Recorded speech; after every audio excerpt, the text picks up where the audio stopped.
Hey everybody, Seagon here, back again. Yes, again. This is part 2 of my Civil War event coverage. If you missed part 1, there's a link in the description. Speaking of part 1, before we get started, I have an editor's note about editor's notes. Last time, we came across an editor's note cluing anyone interested in the Ragnarok event or why Mjolnir was sent screaming back to Earth, that they could find those answers in Thor issues 80 through 85, courtesy of editor Tom Brevoort. Now, not all editors will sign their initials or their name next to the note, but this is something that I've seen Tom and other editors do a lot, and I like it.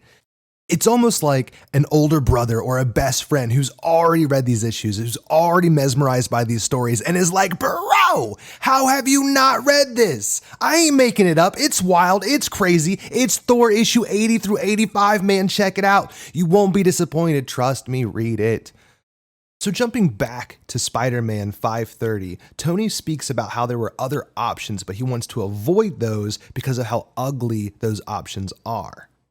We see a little yellow editor's note pop up, stating that there is a faction working at Marvel Comics, most likely in the editor's pool, that is completely fine with those other options and find them completely reasonable. Then a blue editor's note appears, stating with some amount of concern that the rest of them do not feel that way.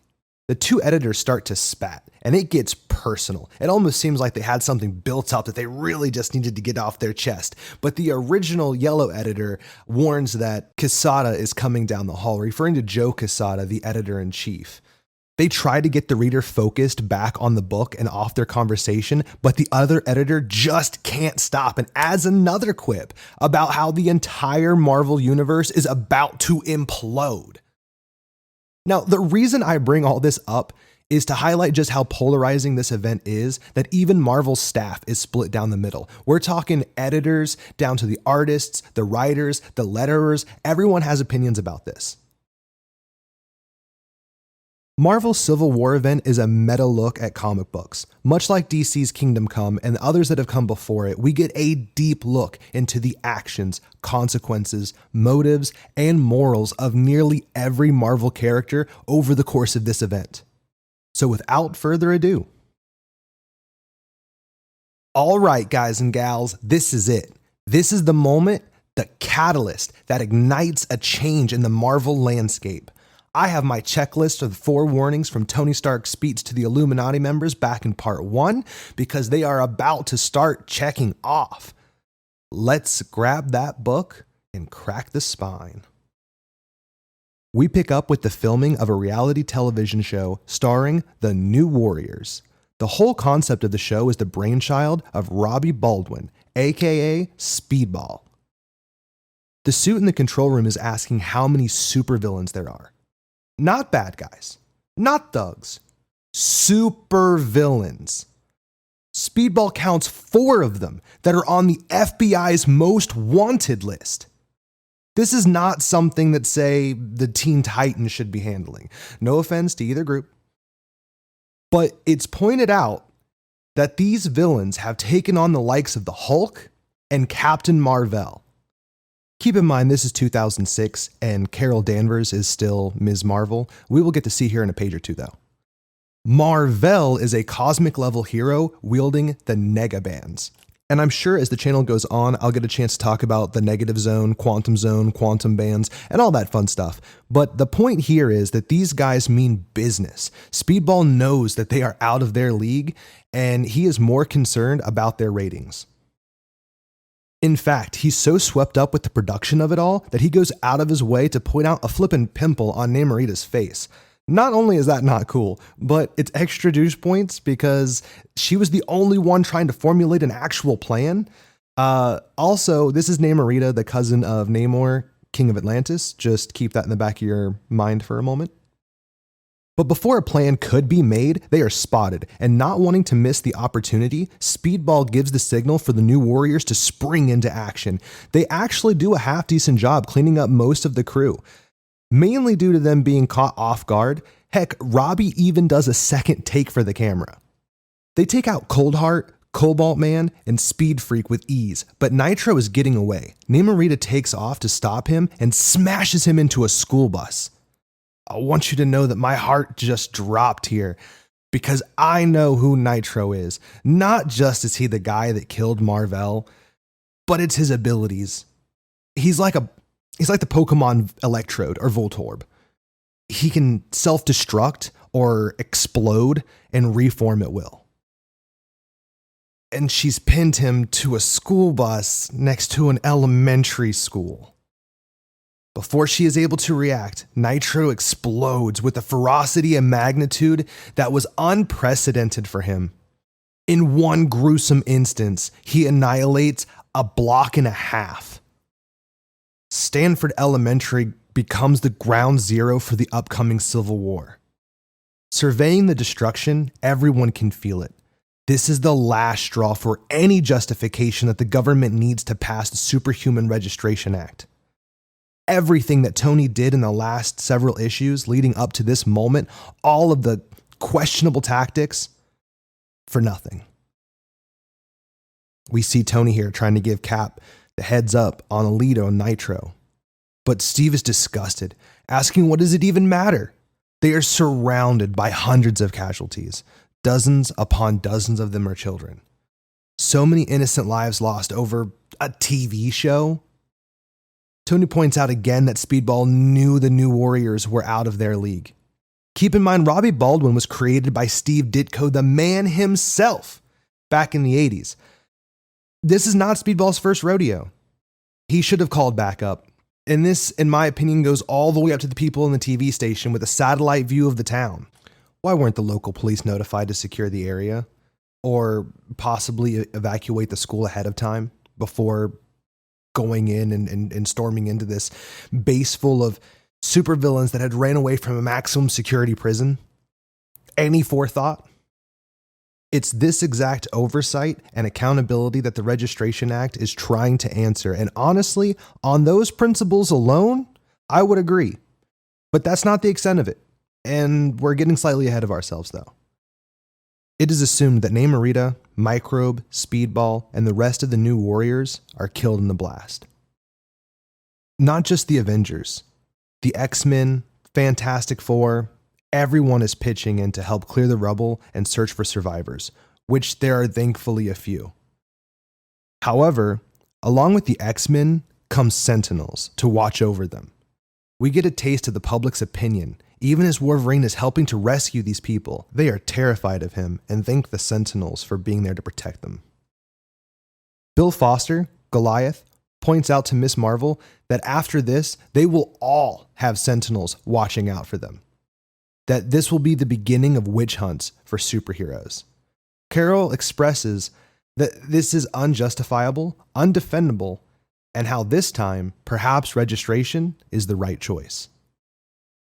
We see Jennifer Walters, She-Hulk, talking to Larry King, saying that a superhero ban is impossible, it's already vigilantism, but training them and certifying them to operate seems like a reasonable solution. Then, at a mass funeral for the victims of the Stamford incident, a distraught mother spits in the face of Tony Stark and blames him for funding the Avengers and encouraging others to emulate them and have teams like the New Warriors. Public opinion is rapidly turning against those that they once called heroes. And from there, things get ugly. When Johnny Storm makes an appearance at a nightclub with his girlfriend, he uses his status to bypass the line, and when called out, he just brags about having saved the world from Galactus, and the next time one of them does that they can skip the line as well. This agitates the problem, and the crowd responds with some very ugly comments about the Stamford incident and comparing him to Speedball before bashing him over the head with a glass bottle. Once he's unconscious, the crowd surrounds and beats Johnny, who is left in a coma. This prompts the Fantastic Four to host a meeting at the Baxter Building. A real who's who of the superhero community. Iron Man standing with Reed Richards, Logan, Doctor Strange, and Hank Pym, who's unfortunately in his Yellow Jacket phase, which deserves its own video. Strange is asking if he's going to be arrested for refusing to become a federal agent. Even Jane Van Dyne the Wasp is having a hard time dealing with it, and she's very pro-Avengers, very pro-SHIELD. Luke Cage says it sounds like they are just trying to force them out. But Iron Man argues that that is not the case. that they want them to be even more legitimate and even more effective, that this would allow them to operate with even more resources like training and incorporation into local law enforcement, which brings public accountability. Patriot and Hulkling ask about a possibility of a strike, but Reed Richards shoots him down because no one wins in that situation. So Scott Summers asks, where does that leave them then? Are they willing to give up their privacy just to keep operating? Falcon argues that the masks and identities are a tradition in the community and that this would mean the end of all of that. But Yellowjacket claims that they have been lucky to have even lasted that long, that this entire idea of mask vigilantism is illegal and has been tolerated until now. Wolverine makes a solid point that wearing masks keeps them safe, and Big and Grim only furthers that point by mentioning Johnny Storm, who is hospitalized. Spider-Man joins the conversation, saying that many of them will likely call it quits rather than reveal their identities. But Sue Storm doesn't see the major importance of secret identities. The Fantastic Four have never hidden their names, and it would make sense that they would have opposing different opinions on this. On the one hand, it's never really been an issue until now. And on the other hand, I only see 3 out of 4 because Johnny Storm is in a coma after being attacked out of costume. Stark Tower, the Baxter Building, these are ivory towers high above the troubles of everyday people. The Avengers Mansion, Xavier's School, gated communities. The Sanctum Sanctorum is nestled between a couple of brownstones in Greenwich Village. A real scary place, that is. The point that I'm trying to make is that for a lot of the bigger named superheroes, crime is not right outside of their doorstep. But for those like Luke Cage and Daredevil, the Heroes for Hire, the Hell's Kitchen crew, crime is literally on the other side of their bedroom wall. It's all you hear at night. It's a dangerous and different world for them. Spider-Man mentions how his wife or aunt could be hurt or even killed if his secret identity were revealed. Nighthawk suggests that he's being paranoid, so let's take a moment to expand upon that thought for just a moment for some perspective, because Sue Storm is the mother of the Marvel Universe in my eyes. She is the protector, so for her to just shrug off the importance of a safety net like secret identities, it almost seems out of character for her, but her abilities enable her to render herself and others invisible. She creates force field barriers. And to top it all off, there are 4 of them on her team. So keeping her family safe and being in multiple places at once is second nature to her at this point. Meanwhile, in Queens, it's just one lone Spider-Man fighting the entire Sinister Six. And if they know who he is and that he is currently engaged in battle with one of their other members, then for them to sneak off and harm Mary Jane or Aunt May is, would be easy. And the Fantastic Four versus the Sinister Six would be a fair fight, if not overkill. So it's non-comparable. We haven't even got to the fact that some of them have jobs and careers to keep up with, or someone like Matt Murdock, whose entire persona as a blind man would be really hard to explain when outed as Daredevil. Speaking of, Daredevil here tells Nighthawk that it's not just speculation, that this has been building for a long time and is inevitable now.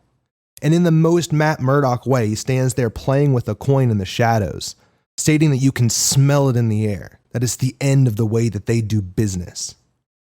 Now, I just want to pop in my own editor's note here. For any Daredevil fans out there, the Civil War takes place during a story arc called The Devil in Cell Block D, which can be found in Daredevil Volume 2, issues 82 through 87. But what is important to know about that run right now is that this is not Matt Murdock. This is Danny Rand Iron Fist, who took up the Daredevil moniker specifically to keep Matt Murdock from being outed as the Daredevil. So that should give you some idea as to where they all stand on this. We cut to a S.H.I.E.L.D. helicarrier above New York City. Maria Hill, current director of S.H.I.E.L.D., is meeting with Captain America. She informs him that 20-some heroes are assembled in the Baxter Building to discuss how they will likely respond to the president passing the registration bill. She wants to know if he thinks they're going to go along with it. And solemnly, he says no. That it will most likely split them down the middle and have them at odds with each other. One of the S.H.I.E.L.D. agents is confused why they think training and being paid is such a bad thing. But again, those are not the issues that they have with it. Dum Dum Dugan gets to the point and asks how many rebels and major players will most likely stand against it, always thinking like a soldier. Cap tells them a lot of them will side against it, mainly the street level heroes like Daredevil and Luke Cage, like we discussed before. So Hill starts to shrug it off, stating it's nothing that Cap couldn't handle, how that they were building a team to take down anyone unwilling to register, and that she expects him to lead it, and she expects him to follow the voice of the people. But Steve's like, nah, I'm not arresting people that risk their lives to protect the nation. That politicians and bureaucrats cannot start telling them who the supervillains are. And she says that the supervillains are people in masks who break the law, and her team draws arms against Cap. And he's like, this is ridiculous. Masked heroes have been a part of this country nearly since the beginning. She points out that so has things like smallpox, but they had to come to an end when enough people were killed from it. Her team closes in on Captain America, and he puts his arms out asking them to stand down, that they were only having a conversation. But Hill tells them no, do not stand down. In fact, arm tranks and be ready. Cap's like, whoa, this is insane. That they would jump right to this without any real grounds. And he was trying to de-escalate a situation that she's rushing during a conversation about a bill in politics that have yet to be officially ratified. But they open fire on Cap, and he goes on the defense, smashing through the SHIELD agents like nothing. It looks like he's even able to incapacitate most of them without killing. Charging through the team and out the helicarrier's windshield, he tumbles through a hail of gunfire and lands on a jet, managing to get away. But Captain America is now a fugitive, on the run, and a public enemy. Later that night at the Baxter Building, Spider-Woman points out the foreboding presence of the Watcher. And Doctor Strange explains that he appears to record moments of great significance, changes and upheavals in the timeline, and that his presence in this moment is concerning. The next day, we see the mother that spat in the face of Tony Stark has assembled a protest at the White House to seek justice for her son. Inside, the Secretary of Defense is elated that Captain America was able to make sure that the plane he hijacked wasn't damaged, and even fed the pilot burger and fries. But the rest of the panel is less than thrilled, because the way that they see it, Captain America going underground means that those opposed to the act now have an icon to rally behind. And not just any icon, the icon of icons, Captain America. Iron Man suggests that they get their own figurehead to rally those in favor of the act. He tells them to go ahead and pass the act as planned, to leave Captain America and the swaying of public opinion in favor of the act to Reed, Hank, and himself. This is a really great issue, and it does have a lot of direct Civil War tie-ins, but it also gives us the inclusion of a lot of overlooked Marvel characters, and is a happier note and a more somber incident. So let's just crack the spine and get started. We start off with a recap, tying up loose ends from the last arc. We see that She-Hulk had been placed under one of Scarlet Witch's spells during the House of M storyline, and that she had been unable to control her transformations between She-Hulk and Jennifer Walters without the aid of gamma changers or some kind of tech for a long time now. But thanks to a doctor's appointment between Doc Samson and Doctor Strange, Strange is able to remove the hex put on her way back in She-Hulk, Volume 1, Issue 2. Thanks, Editor Tom. To Jennifer, this means that she is back and that she can finally be a hero again, but at the worst possible moment. We see her boyfriend, John Jameson, landing an experimental craft. In addition to being the son of J. Jonah Jameson, the media mogul, John is an astronaut who obtained the Jupiter suit and became Colonel Jupiter. And while on a mission to the moon, discovered a gem that turned him into Man-Wolf. He also had many other roles in the Marvel Universe, one that we'll mention here in a bit. But currently he is being told by his superior that the craft that it is testing is to be used to take down unlicensed supers. Knowing the close relationship that John keeps with that community, the general just wanted to give him a heads up on what he was in for. Back at the law firm that Jennifer works for, two ex-members of the New Warriors, Rage and Justice, who were kind of able to graduate up to the Avengers, are pleading with Jen to help them. They tell her that they are essentially being doxxed online, that their real info is being posted in hopes of causing them harm, that there are countdowns to their deaths, and how this is apparently not even the first time that something like this has happened to the New Warriors specifically. Jennifer confides in John that she is very conflicted. As She-Hulk, she is pro-registration, but she enjoys the life that she has made for herself as Jennifer. It's then that we see that she too is being doxxed, that since she's filed a lawsuit against the website, that the person running the site is chosen to out her as She-Hulk. The next day on the steps to the courthouse, a group of protesters are shouting and throwing things at Rage and Justice. Then they see Jen and identify her as She-Hulk. So she transforms and makes her way into the courthouse. She chooses to try the case as She-Hulk since this is a super issue, and there's nothing that she can do as Jennifer that she can't do as She-Hulk. But ultimately, Rage's rage gets the better of him, and he lashes out because people keep overlooking that the Warriors are dead too, that Nitro caused the explosion, and that 604 are dead. They go into a recess, and we see John Jameson asking a librarian where he could find the greatest generation. She points him down to a basement where he comes face to face with Steve Rogers. Remember when I said that John had many different positions in the Marvel Universe? Well, one of those was codenamed Skywolf, Captain America's personal pilot. This guy's had a storied past. So what is it that he can do for the most wanted man in America? Well, it boils down to She-Hulk, and that Cap is building a team.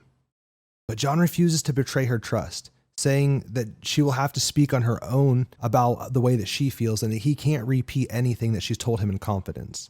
Steve can recognize that he is in love, so he tells him from one soldier to another, don't wait until the war's over. Tell her how he feels. It's day 2 of the trial, and they have Iron Man on the stand. Things get heated, and they take another recess. Is that all this judge knows how to do? Outside, Tony gives She-Hulk a speech about staying on the right side of registration. Then he gives her a drive with info on who is behind the site. Just before our suspect, Carlton LaForge, is able to unmask Firestar, Justice uses his telekinetic powers to disassemble Carlton's roof. They confront him asking why he was doxing them, but his answer is so pathetic. He basically says that he didn't want to be associated with them after everything that was going on, and he just wanted them to stop being heroes. It's kind of silly, but all that's overshadowed by a gang of onlookers and that surround the group shouting threats. The riot is quelled by the appearance of John Jameson and his experimental craft. And he's not there to stop them, actually. He's there to ask Jennifer a very important question that just couldn't wait. I love Wolverine, and I love Wolverine comics. One of my first comics ever was Wolverine and the Punisher, 3 of 3. But I'll be honest, this particular issue is kind of all over the place, so let's cover the parts of it that matter most to the story at hand. Now, don't worry, there's plenty more Wolverine in this event, so you won't be missing anything, bub. I'm going to start us off here with 2 shadowy individuals meeting late at night at an embassy in Latveria. One of the figures demands to see the footage of the Stamford incident. He wants Nitro's real name, Robert Hunter. Clearing out the rubble and debris in Stamford, Connecticut, we get some of that inner monologue that I was talking about before. Logan is a man of few words externally speaking. I don't mean that he doesn't really speak often. I mean that when he does, he uses as few words as possible to get his point across during the banter. They are more quips than long-winded jokes. But internally, he's quite the thinker. And he tells us that for the first 3 hours or so, not a word is spoken. That it was all that they could do from getting sick or breaking down emotionally. It was a hard sight. And the first few words that were spoken were about punishment. We follow Wolverine's train of thought, which is that Tony wants to be quick in punishing Nitro for this because there's a correlation between punishment and blame. And if there's no one to receive the punishment, then the blame gets shifted to the next available scapegoat. We get a page following a woman in her backyard on the phone, and her call is interrupted. She alerts her husband, Paul, who is swimming in the pool, that they have to get on a plane immediately due to some very important orders. Very mysterious. Logan is pigging out in one of his favorite restaurants in New York, mulling over what's going on.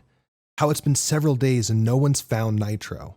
How instead of following the trail and getting the guy responsible for such a mess, that they would rather bicker and debate the consequences, the Registration Act.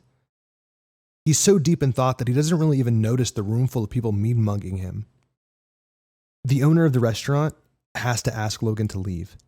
They are personal friends, and out of respect, Wolverine even takes the back door and doesn't even make a scene or act upset in any way, because he's been through stuff like this before. Out back, though, the cooks and kitchen staff think they're going to get one over on him, and they start saying how his kind isn't welcome there anymore. He gives them a bit of a warning before they pick a fight with him, reminding them, and us the reader, of Logan's resume: Canadian Army, Secret Forces, Shield Agent, X-Man, Avenger, and then pops out those claws, and they drop their weapons and run.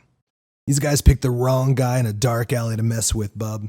But sadly, this is the same night that Johnny Storm has a similar encounter, does not go so well for him. And that takes us to the meeting at the Baxter building. Later in the night, we see Logan speaking with Tony Stark, who tells him that S.H.I.E.L.D. is handling the Nitro thing, and just to drop it.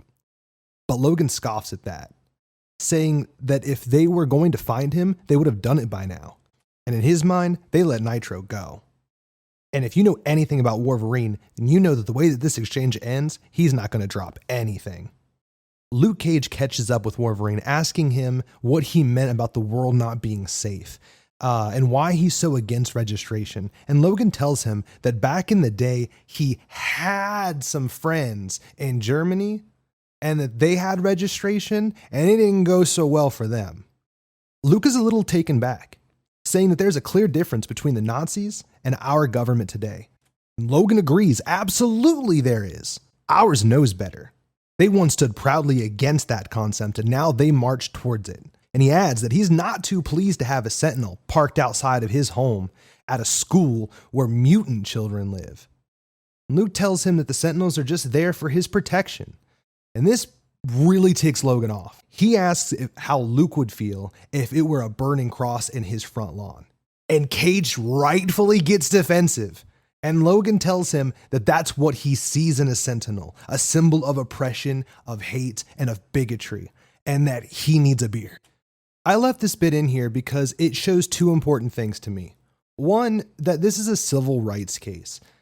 And two, that the mutants have been Marvel's way of tackling these issues of equality, oppression, segregation, registration, and even eradication. And Logan has been through it time and time again, and he's over it.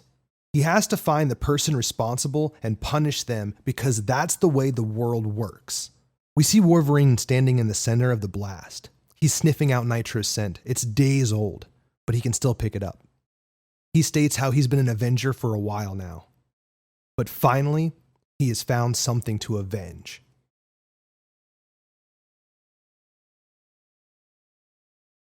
The cover of this issue has everything I need to be excited, which is just Captain America.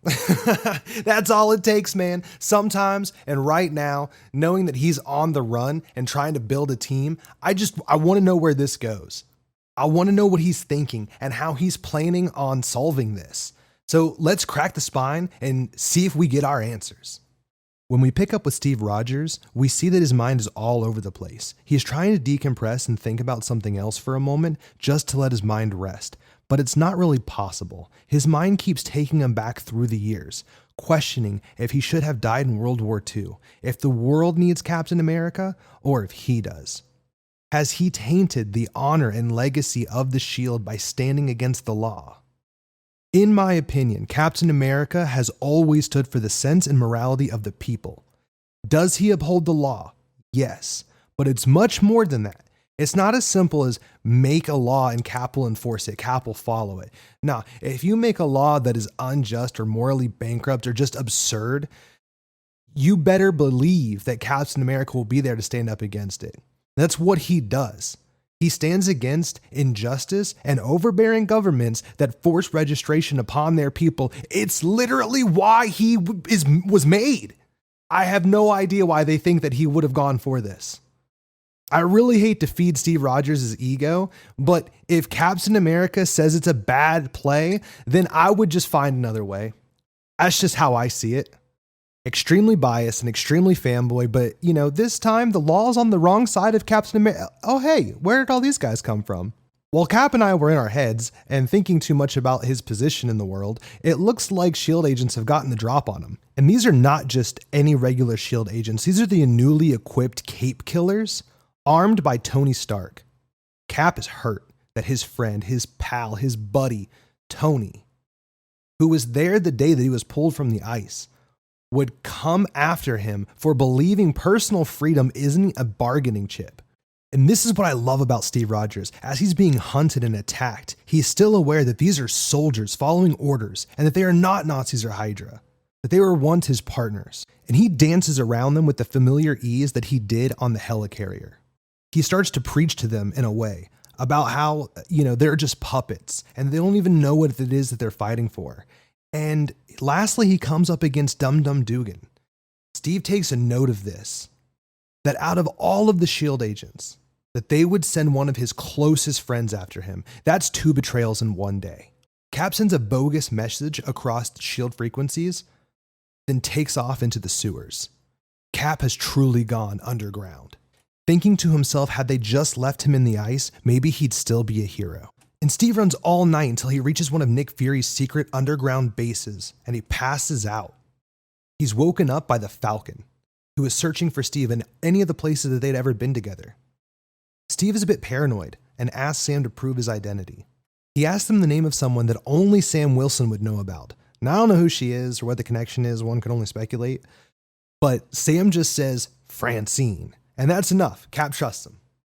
The next question he asks Sam is, did you sign? And of course, Sam says no. He calls Tony out for being a sellout. And Steve tries not to hear it, but now he's starting to see it too. Steve starts preparing to leave and asks if Sam is with him. And Falcon tells him that he's always with him and he never has to ask. Falcon asks if the plan is to leave the country, and Cap says, hell no, I plan to fight. Sam is with him 100%, no matter how bloody it gets. But he tells Steve that it's not the fighting that he's worried about. It's what comes after.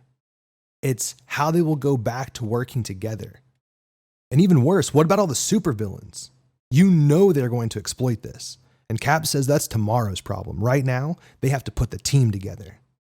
The first person they look for is Peter Parker, but they see Peter in the Iron Spider suit and are quick to guess which side he's on. But Steve doesn't blame him. He understands the security and safety that Tony is offering and how tempting that would be for somebody in Peter's position. They make their way to Hank Pym, Ant-Man, Giant Man, Yellow Jacket, founding member of the Avengers. And Sam tells Hank to grab his gear, get some ants, and that they're going to run off and fight this thing. But Pym stalls them, shrugs them off, and tells them that he's already signed.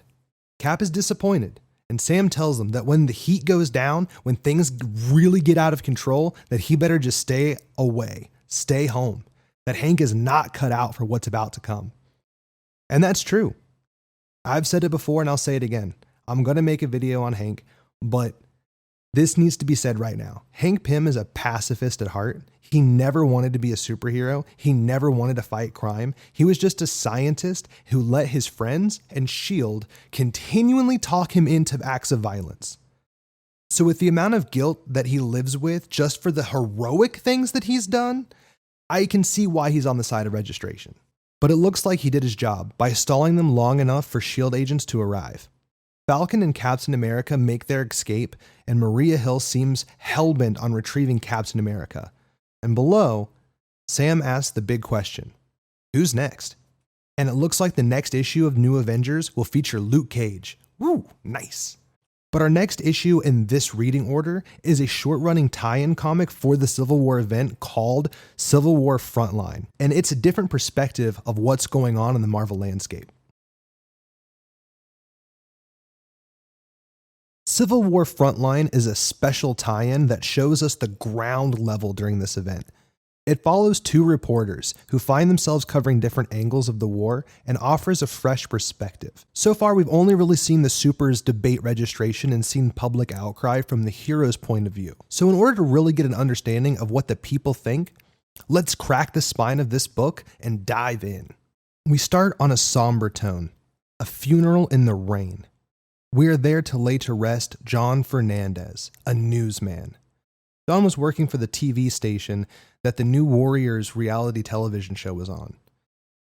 In fact, he was the cameraman there the day that Nitro leveled a city block in Stamford, Connecticut. At a local bar, there are several reporters, journalists, news anchors, camera people, all gathered to celebrate the life of their friend. And they're asking each other about their injuries sustained during their attempts to cover the various stories of the super community. We center on Ben Urich and Sally Floyd. Most of the frontline issues focus on them. Ben tells Sally that this registration act will pass, that there's no stopping it now. And Sally says it's all too much, the perfect storm of horrible circumstances. She says that no one could have scripted it better.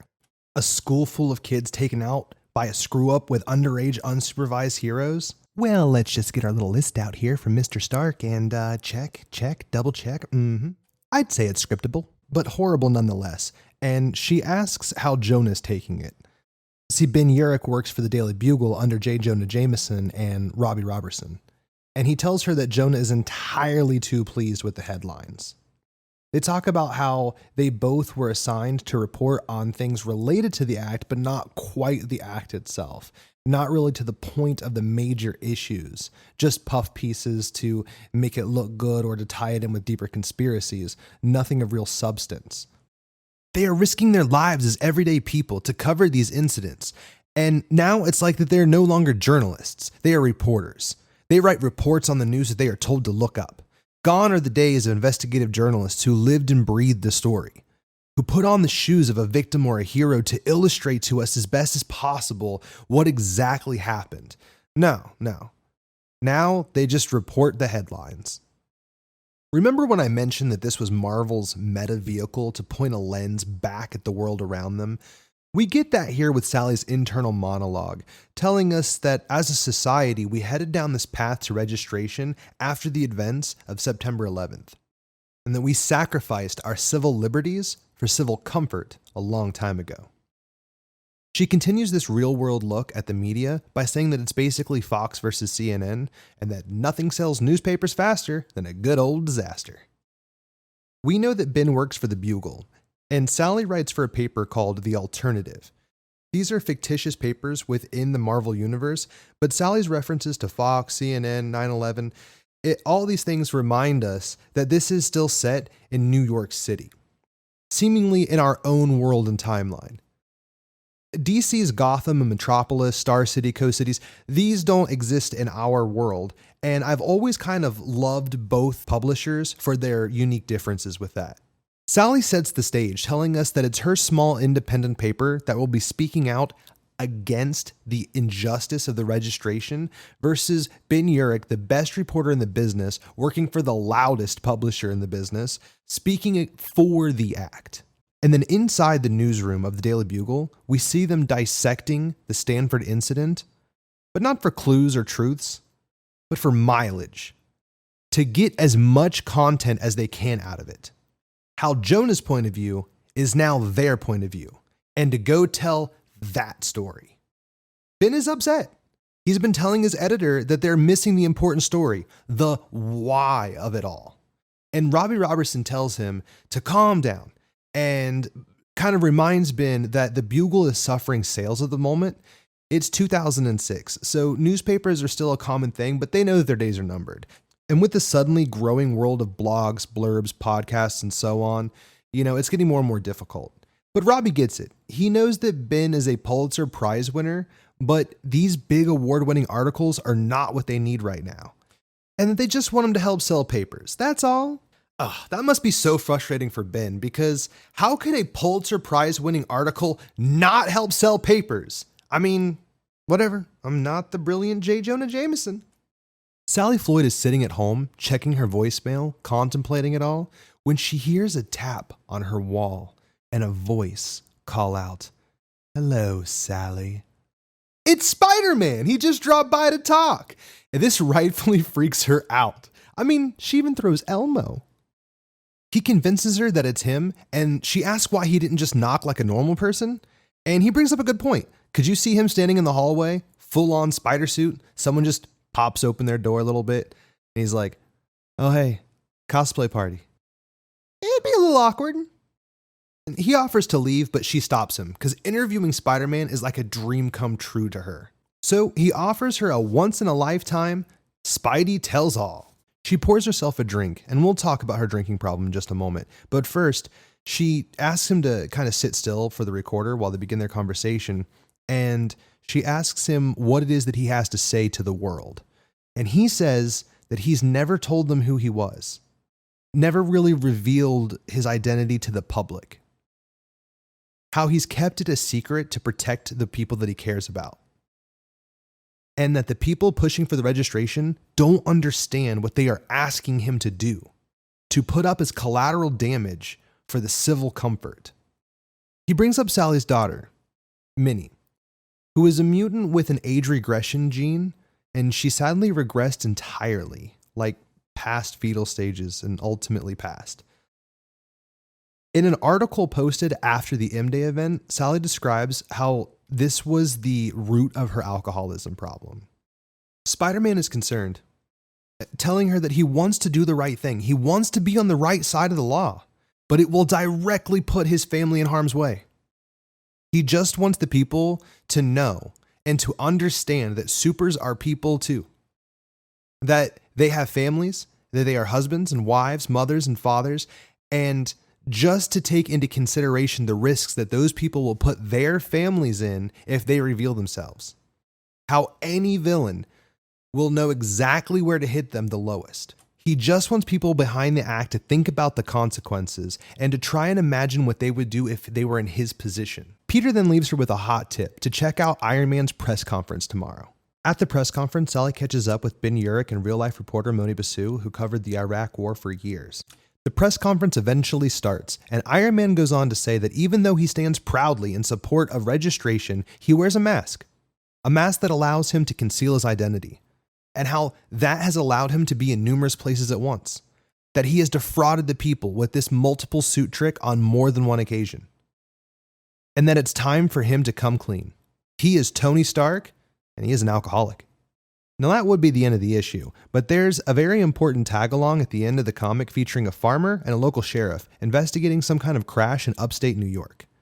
We discover that it was not a meteor or a plane crash. It was Robbie Baldwin's speedball. He's somehow alive, but barely, and he's brimming with kinetic energy, part of his abilities that continue to amplify and vibrate until it pops and shoots out a kinetic blast, killing both of the men and rendering Robbie powerless. But still alive, the poor guy survives all that, and he opens his eyes, unsure of where he is or if his teammates were alive, and instead he just sees some agent listing off horrible facts.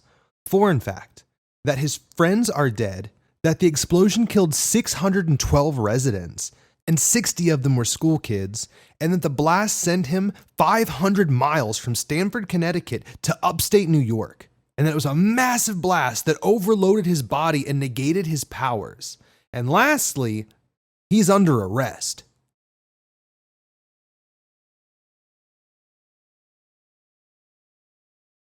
When we pick up, Tony and Peter are flying to Connecticut immediately following the incident.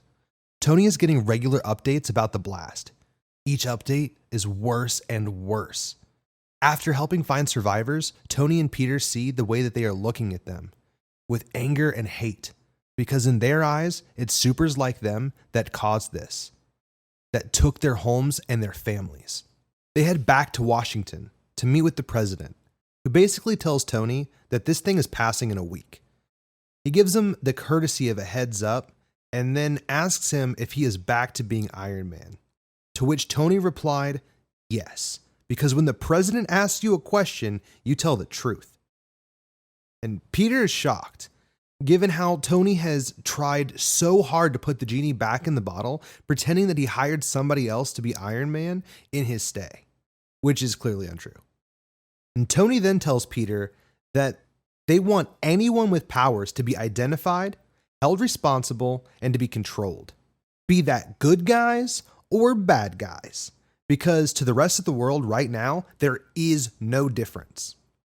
From this day on, those who do not comply will be hunted, arrested, their assets frozen, and their homes seized. That they will be jailed or imprisoned. And he tells Peter how they have all made sacrifices for their privacy in this increased age of surveillance. And this is just the next step. Tony says that he is standing behind registration and that he will understand Peter's choice, but if he chooses to side with Tony, that he will continue to have his back. And if not, he's been warned what will happen. This is very manipulative in my opinion. I mean, I get it. Tony can't harbor a fugitive, but he gave Peter all these promises and securities to put strings on them all of a sudden now that he's getting accustomed to them. Then we see Pete check his funds and contemplate his next move. Back at home, he asks Mary Jane and Aunt May their opinion, since it's their lives at stake.